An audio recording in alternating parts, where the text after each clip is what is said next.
Go ahead. Hi, this is Owl Healing, and of course, my name is Maria, and we have a beautiful person, cat, Rambo. Very, very interesting name, by the way. I love it. Thank you. She's actually calling in from Mexico, so thank you for being here. Thank you so much for having me and on this beautiful day. I hope it's gorgeous by you guys too. Yes, it is actually. It's pretty good. Yeah, for sure. Yes, it's a good sign. So let's go ahead and dive in and talk a little bit about you and your mission. What's going on with you? Oh, it's a small question, right? I guess, who are you? I work as a traditional medicine woman. I'm also a modern woman of science. So I believe in the alchemy of being able to bring ancient traditions and modern technology together in a way that gives us access to all of our human wisdom. And let's be honest, we all know that we could use a little support from every resource we have at this time in our fascinating period of history. So here at my center in Mexico is a healing center. I work primarily with sacred medicines, but not always. A lot of my coaching clients actually don't have anything to do with spirituality, and that's fine too. The crux of what I do is really about change and transformation. And these are the only constants. And sometimes they're messy and they're hard and they suck and we don't know how to do it. Do I change me? Do I change my life? Do I change the world? I don't know. And I'm there to help be part of that process. Yeah, that's a complicated, I can't even say it, complicated process. Perfect. Extremely complicated, because you feel like you're going to do something wrong. Right. You always have this like we as humans tend to want somebody to guide us because we feel like we're doing something wrong. Right. But if you approach, and this is of course my philosophy, and I would love to hear yours. If you approach it as there's no wrong thing I can do, the stress is just woof out the door. What do you think? I try to live pretty simply. You know, because of the work that I do, things get really complicated really quickly, right? Situations in life. And I teach everything from dreams to meditation to sacred medicines to ceremony to deep introspection to personal transformation. And all of it can get very complicated. There's practices and rigors and disciplines and methods and ideas and concepts and theologies and pantheon on pantheon of even just deities, if that's what you're into, you know, whatever. And for me, I try to keep it as simple as possible. Do what you will, be it harm none, right? Yeah. My goal in life is to live a life that I know that feels good in my right alignment with what is moral, correct, and honorable for me. After that, it actually doesn't matter what you do. If you decide that you want to move to a foreign country and open a healing center, go for it. You know, if you decide to sit on your sofa and be in contemplation because that's how you feel called to live your life, then do it. It's really, I hear what you're saying, and I hear that all the time too. I want to change my life, but I don't want to make the wrong choice. But there is no wrong choice. You know, if you decide to go out and start, you know, axe murdering, maybe there's something that you should consider in yourself in that, and we should probably work on that. But for the most let's work on that. Generally speaking, for those with the one who asks himself the question, am I making the right choice? Usually is following some form of moral compass anyway, and is going to make a choice that is good for themselves and should be good for themselves, for the heart, for the mind, for the spirit, for whatever that needs to look like. Yeah, perfect. I absolutely love it. I think we overthink everything, and that's just the Western way of doing things. It's like we're going to overanalyze this, and then a year later I'll make a first baby step. That's just how it is. And we're racked with judgments. There's all these ideas about what's the correct thing to do based on judgments imposed by culture, society, parents, friends, family, internal and resources, all of it. And when we can let go of that, we can live a life so much more free and so much more fun and so much more full of possibility. Possibility is my game. I love possibility. And when we can release the things that keep us limited, I know I'm supposed to do this thing versus I just feel like I need to live my life this way, then do it. Follow that. You know, it keeps it way simple. I love it. Absolutely. So a medicine woman, when you say you work with plant medicine as well, what does that Yes. look like? What is that? I work with a variety of medicines. I specialize in a few. My favorites include ayahuasca. I work with an Mhm. ayahuasca maestra. My partner is a maestra, which is so traditionally, for those who do or do not know, I know there's a lot of information out there. Shamanism has become very popular again, so I'm just going to say some things to maybe bring some perspective to that, because with a lot of information also comes with a lot of misinformation. Shaman technically is someone who is supposed to stand as a bridge between this world and the spirit world. They move into the spirit world, gather information, energy, healing, whatever, bring it into this world to create a new scenario, healing, a new name, whatever it is that is needed. The ayahuasca specifically, because it is very connected to the spirit world. If anyone has been in ayahuasca experience, there are a variety of ways to do it. There are a variety of traditions that support it. The way we do it is a little bit different. It's a little different now. But the maestra is, it's the title that's like taita. That's like the doctorate degree of shamanism. That's the person who trains and teaches the shamans. So Mhm. it's incredible to be able to witness and work with someone like that. So I work with her with ayahuasca. I also serve as a shaman in ayahuasca. Some of the other medicines I work with include Kambo, which is a type of frog medicine, actually, which is really Mhm. exciting. And I'm actually giving a whole class on that coming up because there's a lot of research showing how this medicine can really help us deal with viruses. So there's a lot of information about that out there now. And it's become more popular as well. That's very physiological. Some medicines are very physiological. Ayahuasca is often considered physiological because of the purging element. Kambo, Mhm. super physiological. Bufo is another frog medicine that I work with that is very much not physical, very much in another dimension, very much in the mind. But all of it, no matter what it is that you do, everywhere from my herbalism practice up to ayahuasca, bufo, all of it is body, mind, and spirit. So even the practices that may on the surface seem physiological only or spiritual only are always going to Mhm. affect that whole system. Right. Right. That makes So I sense. feel, yeah. So I feel like as a medicine woman, it's so important to remember that, because even if I'm serving someone Cambo because they have lymphoma and they're trying to overcome cancer, there's still an emotional and spiritual process that happens. This is true in everything we do in life. It is very rare that we get into a car crash, clearly a physiological event, and not have some emotional reaction to it.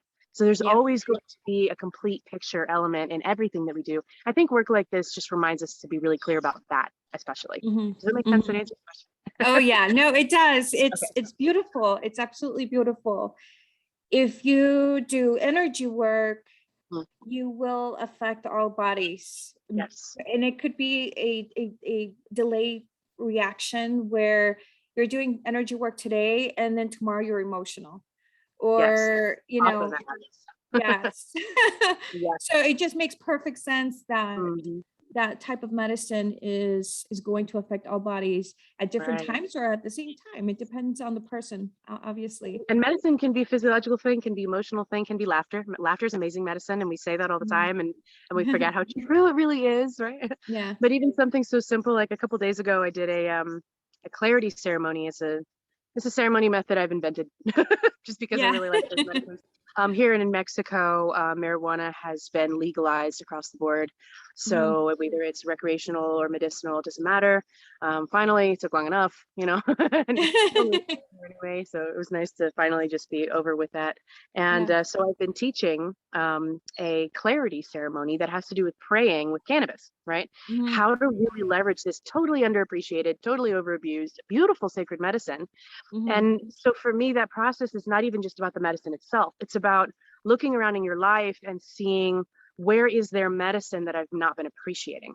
Yeah. Where is the light streaming through the palm trees in a way that can move me to joy? Or, where is it that a simple conversation can really change your whole day? Or a single Yeah. compliment is beautiful medicine. So I Yeah. think it's a lot about focusing also on just being really present with what's available rather than trying to look for more and more and more and more and more when maybe what we have is right in front of us. What's what we really needed, it's gratitude practice, Yeah. etc. Yeah. I think that's a very Americanized way of thinking. I want more. Oh yeah. I want more, I want more. But then it's also, I went through that phase in my spirituality, like, oh, wait a minute, had a mini awakening there. I want more. I'm Right. just looking for the next Yes. next thing. And it's supposed to be, in my opinion, of course, it's supposed to be slow, loving, nurturing, experience, feel yourself, feel it, and then just allow. It just feels like spirituality should be like that. And I think we as Westerners feel like, can we just like hurry it up a little bit? I want to just get to the next level. But well, also in the Western world, we have this idea that we need a lightning strike. We need something in front of us to look at, to say, this was my moment, here's my permission. But like you said, exactly, it doesn't have to be that way. And in the process of spiritual expansion, sometimes it's a lightning strike. And sometimes it's a slow, meandering knowing of your being every day. Yeah. And that's enough. I completely agree. I think a lot of that has to do with comparing. If you have a sister that is, had one of those moments, lightning struck moments, and she woke up, well, of course it's a process. Even waking up is a process, but she went into a level that was like, whoa, that was quick. You, instead of you being grateful for that little small baby step you took, you're looking at her and saying, I want that. Like, why can't I have that all the time, because I work with ayahuasca, right? And this is like the mother of spiritual openers, right? So when the way I work with ayahuasca is a little bit different also. I don't necessarily honor all of the traditional elements that I've discovered no longer serve the modern context. We're out of place and out of time with these ancient traditions. So we can't just move them into a modern world and think that somehow it's going to make sense or work for us the same way, and it doesn't. So we've evolved the process a lot, and that's one of the things I love that you're saying that so much, because that's one of the things that I see constantly. My clients want to come in because they want it hard and fast. They want this moment. They want this 8-day retreat to change their life forever, and it will. But then we get inside the ceremony experience and we're all ready, and we drink the tea, and we're in our prayers, and we're in our meditation, and we're doing our visuals, and all of a sudden it slaps us across the face, and we're arriving, and our body's disappearing, and we don't know what's happening, and our hands dissolving away, and we're freaking out. And you wanted to know that you weren't the body, right? Why are you freaking out now? So there's this idea, this openness. I just had this conversation the other day. I know it's kind of a quirky topic, but like, I love it. Someone tells me, she says to me, I always wanted to have like an alien experience. I know that, and where I live, take it or leave it, there's a lot of ET energy around this space, this place. It's like a weird vortex. Most people around here see that stuff. It's just something that goes on in this area in Ahiki. There's a big lake, and there's like this weird vortex. We actually have like little energy vortexes where you can stand in them and like hear your voice. It's really trippy. It's very cool. So this woman was telling me, I bless her, she tells me, I always wanted to have an alien experience, but then I felt like one night I saw this like small skinny shadows outside in my yard, and I started shitting myself, because obviously we think we want that, but then when it's in front of us, it's too much, right? So we still need time to be able to process what our process is. And with ayahuasca, I know a lot of practitioners, you go into ceremony, you take the medicine, you leave, and there's no integration, there's no prep, there's none of that. And I feel like that really disservices process, the medicine, and our modern context, because we need to prepare ourselves for a moment that is that powerful slap you across the face moment, if this is what you want, and you maybe realize maybe you didn't need a slap across the face the way you thought you did. Maybe taking it easy. Hey. So speaking of integration, what would you recommend for someone that is looking into that type of medicine, like preparing themselves? How do they prepare for something like that? When they're looking for a facility to be able to do something like that, what are the signs, the red flags, first of all, and then the things to know when you're going into this process? I love that you're asking that. With ayahuasca specifically, this is one of the strongest psychotropics known to man. It will create and can create a permanent change in your life and in your personality. It should be a good one. And I actually do receive PTSD cases from ayahuasca ceremonies. So what happens is there are really a few things that you need to be super, super, super, super aware of, as with anything you put in your body, people, which is, one, know your practitioner. Just because he's got feathers in his hair does not mean he knows what he's doing. Okay. It is a very intensive process. It requires a lot of knowledge, not just about the medicine itself, but the process itself. It requires a lot of experience to be able to get it right. There's a lot of things that can happen. It also requires physiologically information. It's hard on the body, right? So I have seen people come into my center and say, "Why are you asking me all these medical questions?" And I said, "I thought you've done ayahuasca before." And they said, "Yeah, but why are you asking me medical questions?" I said, "Has no one ever asked you medical questions? This could kill you. Did you know that?" Mm-hmm. Oh, there's a danger here. There's like a physical thing that can happen to your body. So please be so aware of that. If you are not being asked medical questions, please do not practice there, because they are not looking out for your safety at all. And a Okay. lot of practitioners just don't know that, because you go into the jungle, you spend your 6 months in the Shipibo tradition, you think it takes 6 months to suddenly know how to come back and forth between this world and the spirit world and like change medicines. And then you think you want to serve medicine, but you don't know anything. There's no, sure, you may understand the medicine ceremony process, you understand ritual magic now, but you don't know everything about drug interactions and food interactions and personality interactions. Right. People can have full-on psychotic breaks in these experiences. And if you're not aware of that, you're not asking the right questions, that not only endangers the participant themselves, but also the practitioners, but also the entire rest of the group. So be Right. super aware of that. Also, I'm highly a purist when it comes to medicines. The recipe is perfect. It does not need to be adjusted. I have noticed now more than ever before, in an effort to create a more visual, psychotropic, hallucinatory experience, people are starting to put additives in these medicines. This is lethal, it's dangerous, and it's dark. And I really wish that wouldn't happen, but I'm noticing it is Mm-hmm. happening. Ayahuasca has two ingredients: caapi vine, chacrona shrub. That's it. People are Mm-hmm. putting mimosa, people are putting hostilus, which is psychotropic but also dangerous. People are Mm-hmm. putting mapacho, which is a purgative. It's a type of tobacco which can make you die. People are Mm-hmm. putting bergmansia, we call them angel trumpet. Terrible Mm-hmm. trip. Do not do this. So be aware of where it is that you're going to practice. Make sure that the number one most important thing is that it's hard to say do your research, because it's hard to research things like this, but Mm-hmm. you know in your heart and in your intuition if it feels right. Just because the medicine is before you does not mean it is the right medicine for you, right? Mm-hmm. So I have had a lot of people come to me and say, "I have been offered ayahuasca, I have been showed up to an ayahuasca ceremony and I've walked away. I have met 100 practitioners and it wasn't right until now. Why is it not right until now?" Well, the practitioner is different, the medicine's different, Right. the setting is different, the preparation is Right. different, the integration is different, and there's a lot more conscientiousness towards the whole process. I do not give ayahuasca ceremony. I give transformation retreats. Ayahuasca ceremony is one of the many beautiful tools we use to do it. Right? Okay. Yeah. So I feel like if the obsession with the practitioner is about the medicine, the medicine, the medicine, the medicine, the medicine, they're probably missing something.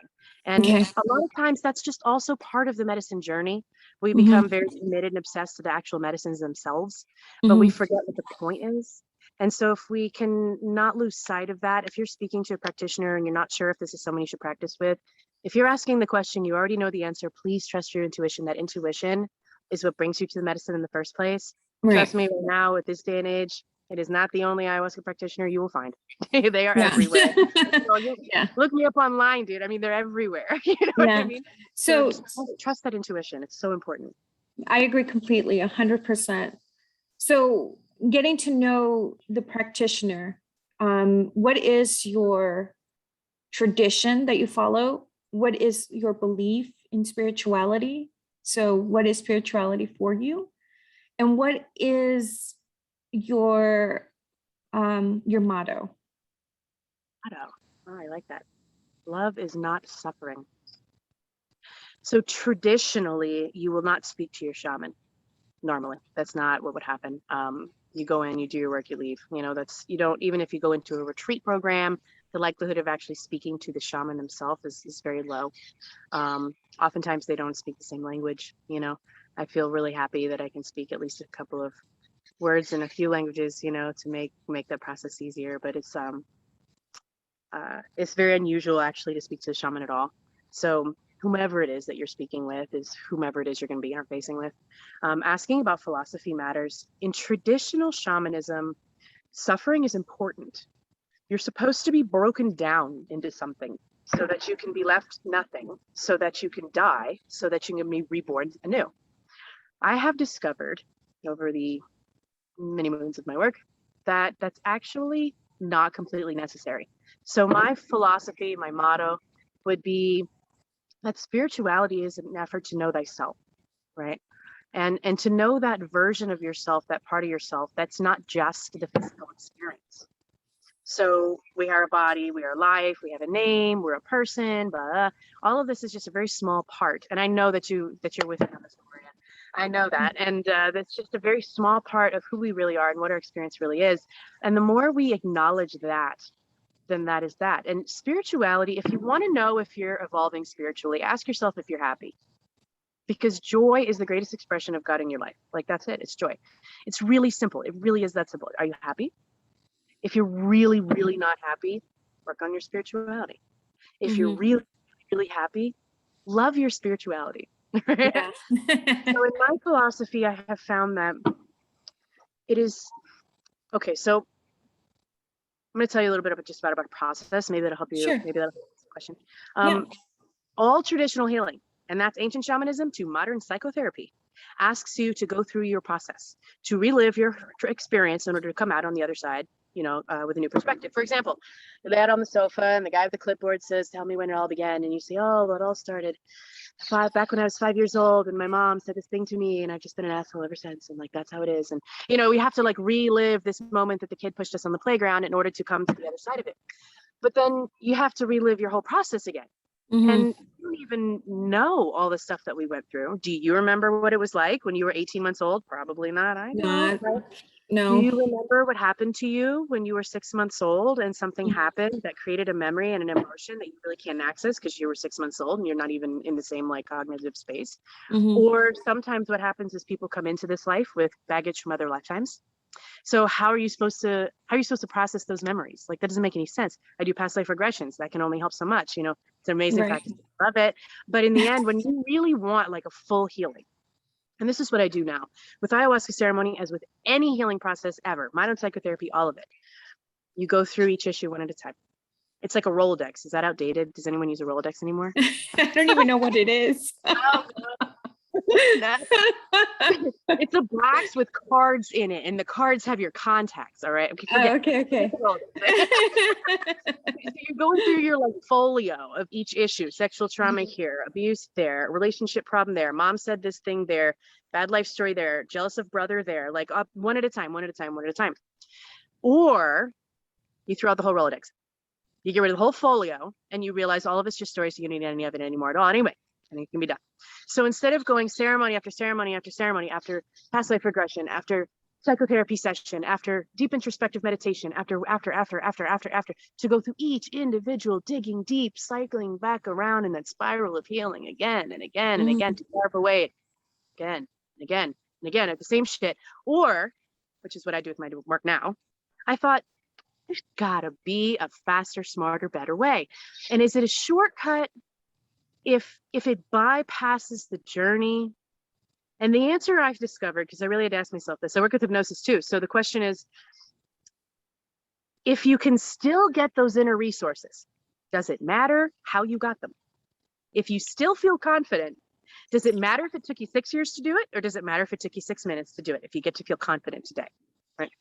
No, the point is to feel confident, right? Doesn't matter. Well, I'm kind of curious to that process, because I have been doing, my own spiritual journey. I've been through my own spiritual journey and doing some intense healing stuff.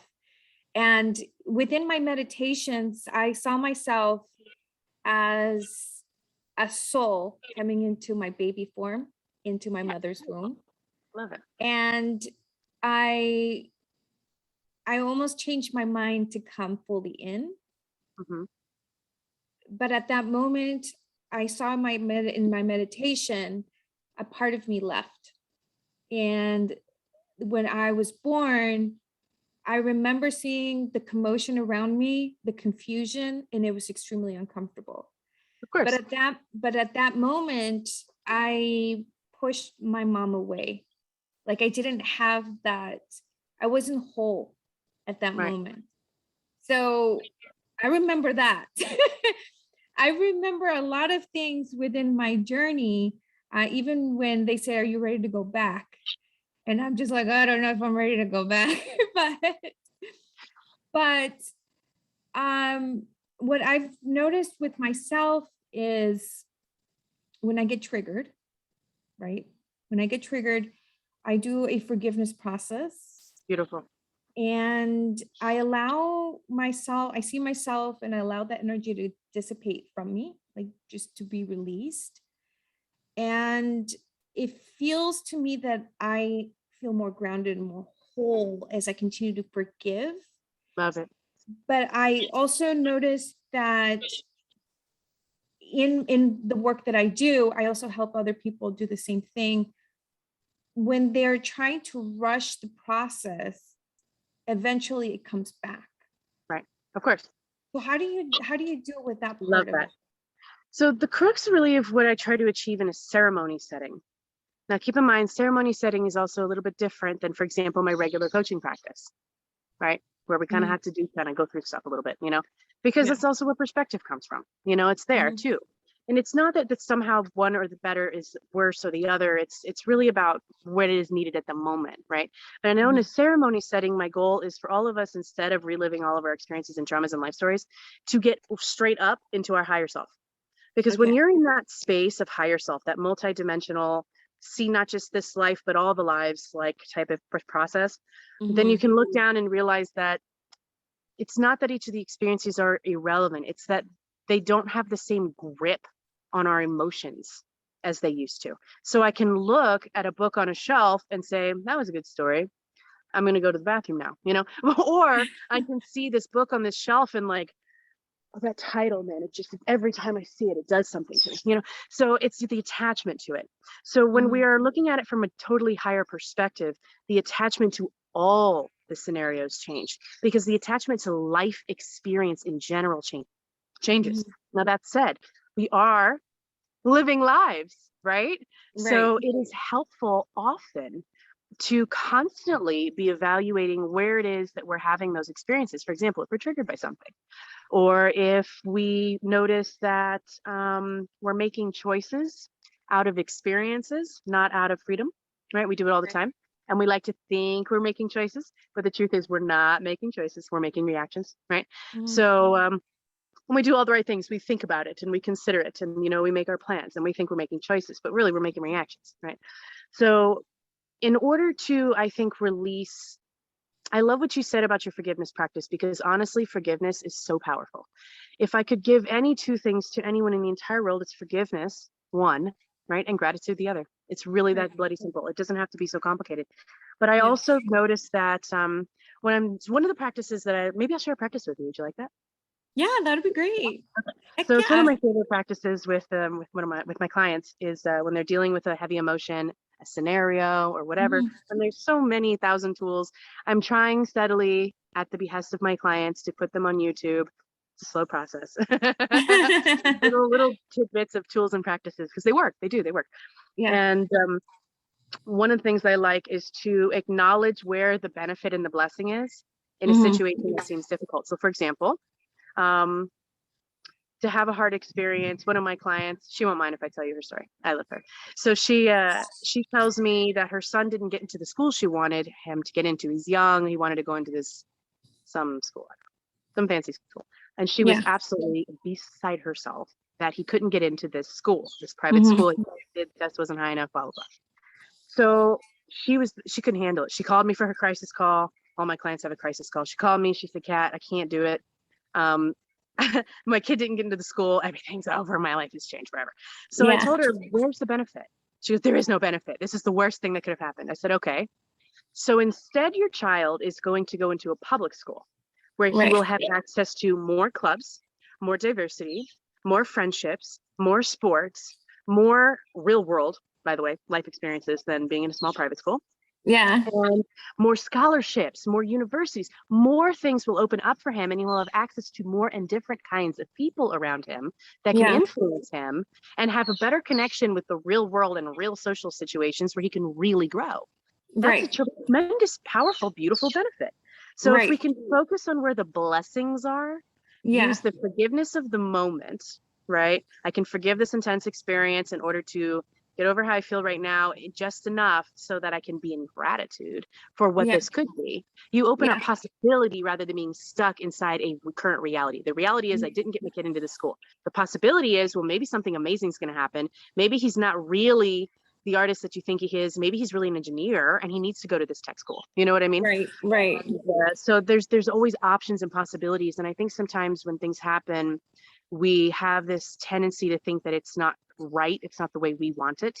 Yeah. But how many times in our lives have we gotten exactly what we didn't want and it turned out to be amazing for us? So Yeah. I think if we can focus on that, that perspective tool really helps.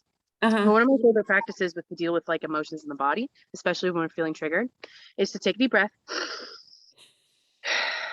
and to find it in your body. So we're also living in a body world, you know, and it's a beautiful practice to really connect with our body and be sensual with Yeah. that and really love that. So Mhm. when we take a deep breath and connect with our body and find where the thing is in our body, scan. Start from the top and just bring your awareness all the way down, down, down, down, down. You say, I already feel it, girlfriend. where are you feeling it? In my back. Yeah, nice. Yeah. Okay, well, let's do it together. Do you want to do that? Yeah. Heck All yeah. right, Let's cool. do it. All right, let's do it. I love it. So notice that space in your back. Mm-hmm. Just notice it. No judgments, no qualifications. Just notice it. Just be aware of it. Right? You there? Yeah. So if that space in your back where you could feel that piece of stuck energy, that tension, maybe it's physiological, maybe it's emotional, doesn't matter. It's whatever it is for you is perfect. If it had a color, what color would it be? It's red. Nice. Good, good, good. Does it have like a hue? What kind of red? It's angry red. Angry red. Ooh, juicy. This is a good one. Okay. Is this red just sitting there or is it like moving? Is it dynamic? It's moving. How It's so? like it feels like it's the point where it starts and it moves up. Nice. Good, good. Yeah. Awesome. Does it have a texture? Could it be like spiky or gritty or dry or crunchy or juicy? What is it like? It flows. It just flows. It's silky, I guess you would say. Flowy, silky. Love it. That's awesome. Angry red, Mm-hmm. flowy, silky, moving up. Mm-hmm. Does it have a shape? If it did have a shape, what could the shape be like? It's fire. The shape of fire. Yeah. Wow. Okay. That's so good. I love it. Awesome. All right. Now we're going to get extra weird. Are you ready? Yeah, So I'm ready. really focus on this flowy, upward moving fire, angry red shape. Could it have a tone, like a sound? Yes, it does. Can you experience the sound moving like a resonance or a vibration? Mm-hmm. Good, good. Could it have maybe a flavor? The word shock came to mind. Love it. Beautiful. Awesome. Maybe it has a scent.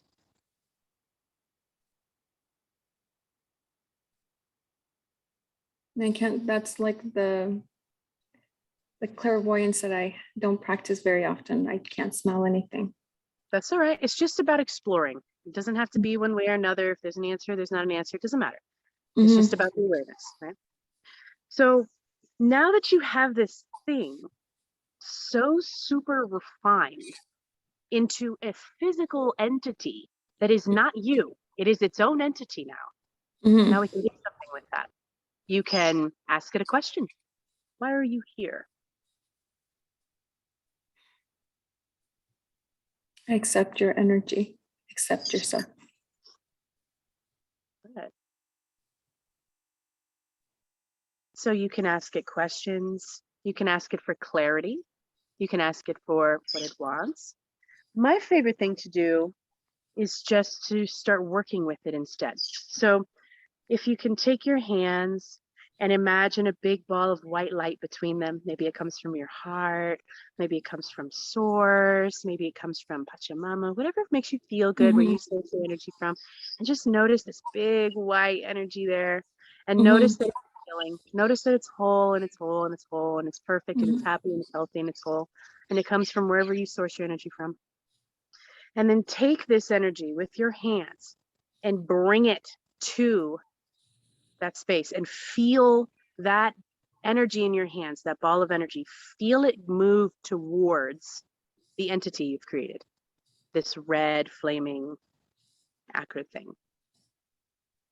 And when you bring it there with your hands, notice what happens when this energy of love, unconditionality, and healing makes contact with the entity that you've identified.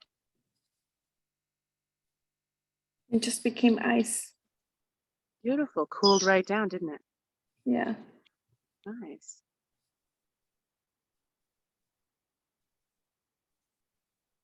So you can continue with a practice like this where you can bring your energy. Sometimes what I would like to do is feel like a channel of light moving up my spine, and then that light radiates out and does the work.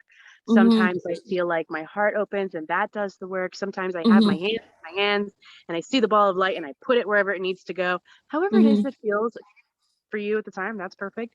The Yeah. idea is to create a very specific scenario Mm-hmm. around the energy entity in you, whether it's an Mm-hmm. emotion, whether it's a Mm-hmm. memory, maybe it's an Mm-hmm. idea, maybe it's a Mm-hmm. physical ailment, just to Mm-hmm. create so much specificity around it that you really recognize that it's not you, it's its own thing.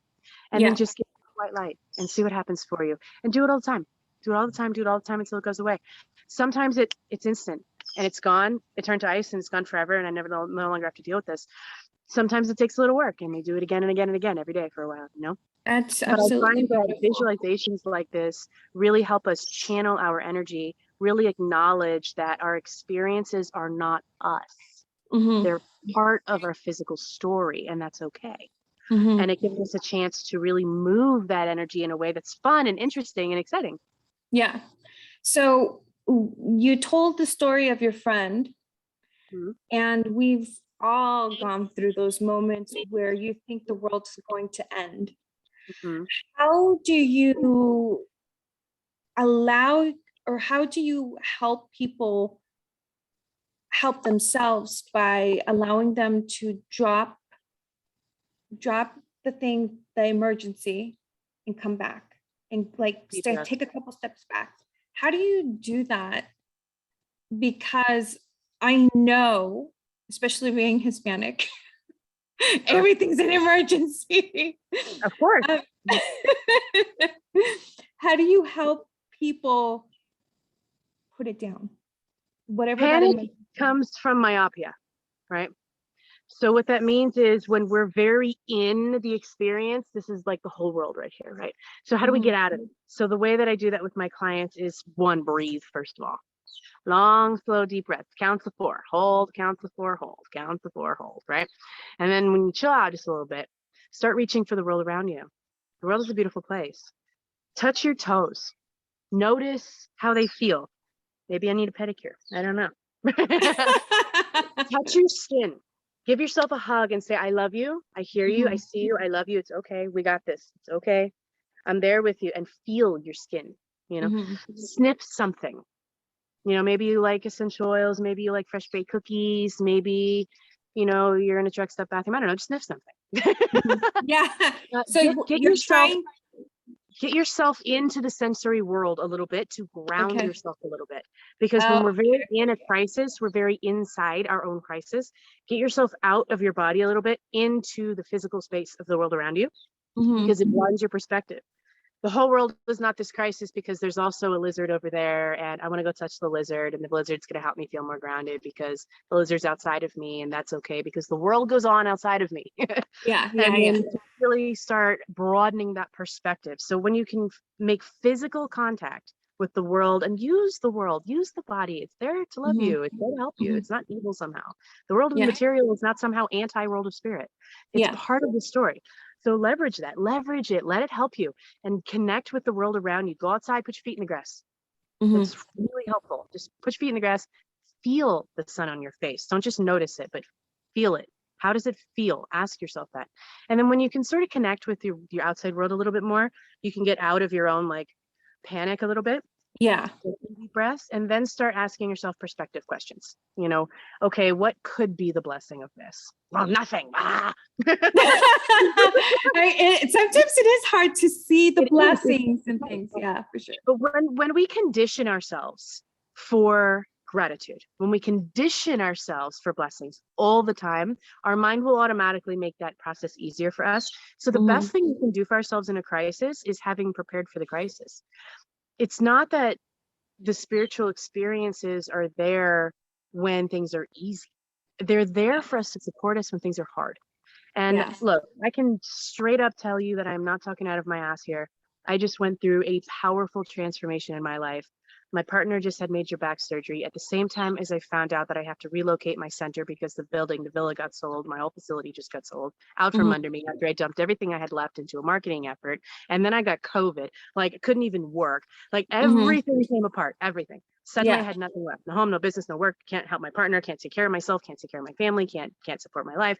Like, what am I going to do? And of course, in a moment like this, it's like, now what? What is happening?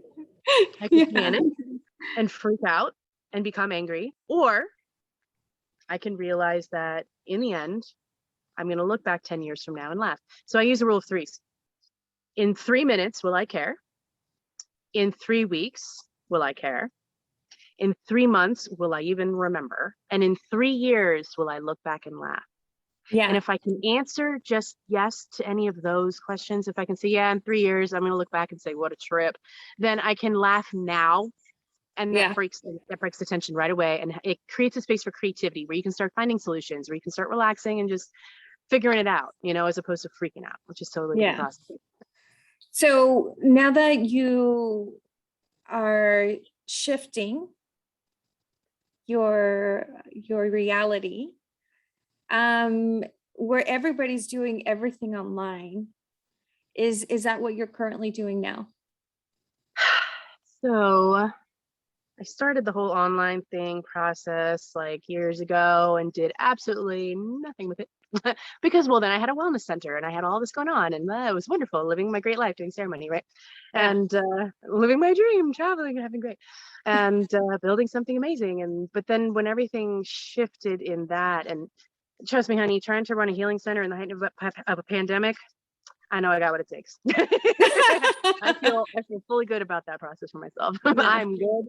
But now I'm ready. I'm ready to go online. I've started finally, at the behest of those around me, finally have done it, putting my classes online. And you know what? Crazy synchronicity supports you.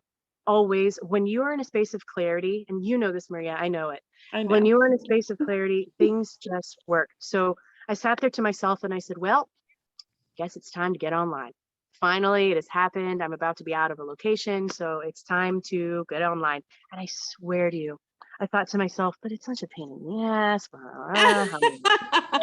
But you know what? I'm just going to be open and I'm just going to commit and I'm just going to have my energy in alignment. I see myself already in my visualization teaching online classes. I'm just going to be there. How it happens, I don't know. I shit you not, Maria. I swear to you.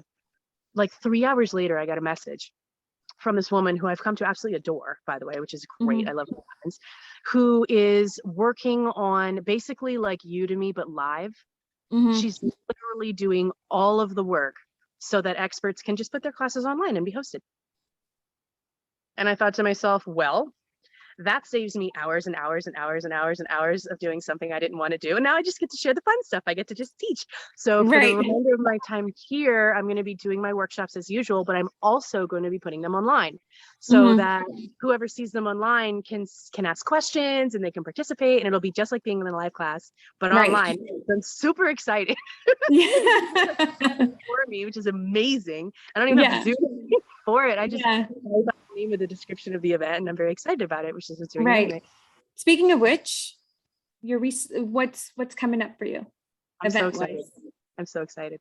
So I'm teaching a dream work workshop It's a Mhm. passionate topic for me. It changed my life forever. I used to have horrible nightmares all the time. I had night terrors as a kid, the whole deal. And finally woke up one day and said, I got to do something about this. So I just learned everything. I learned everything there was to know. I studied, I traveled, I did it all. And now I realized I actually know a lot of stuff. So my clients actually benefit a lot from it as well, from the dream work that I do with them. So I thought, this would be so cool in a group thing.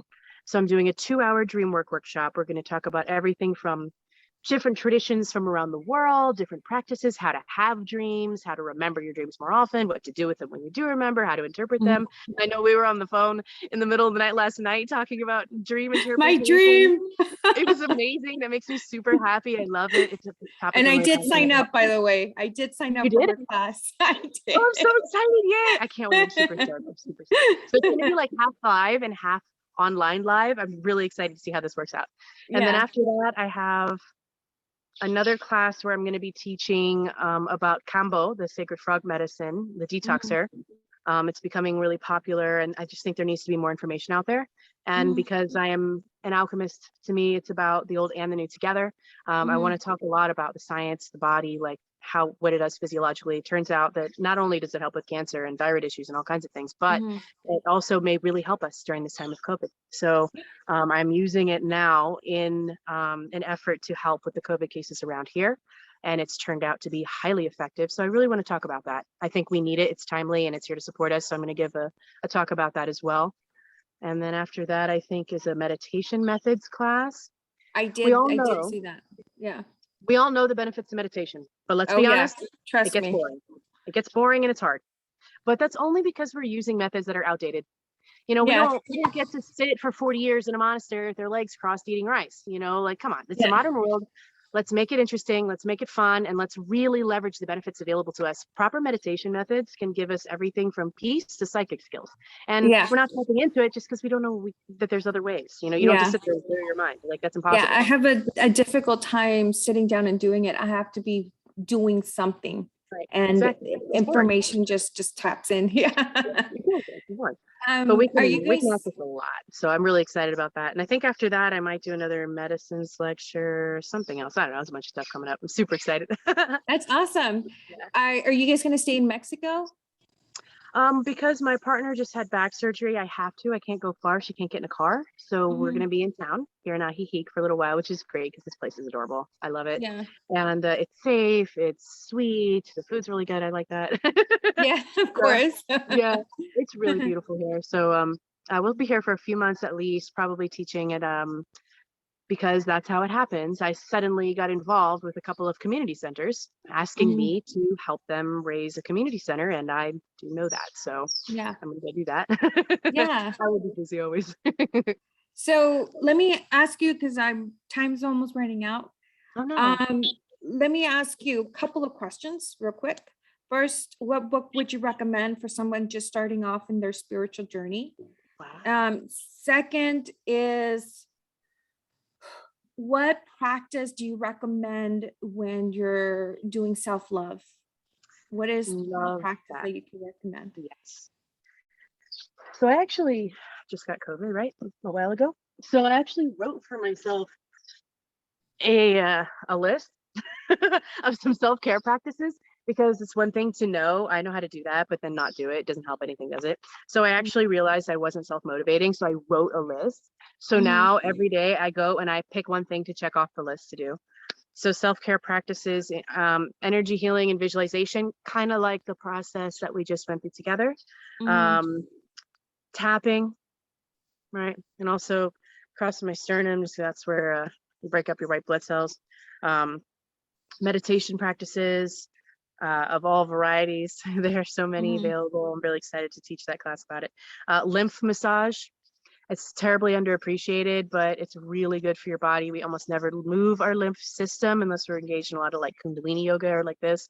And it's real gentle. It's real gentle, like the weight of a coin on your skin, like not, you don't Mhm. press on your skin. Lymph massage is so good to help move your body. And it's also very loving. It's a very loving, gentle, compassionate thing you can do for yourself.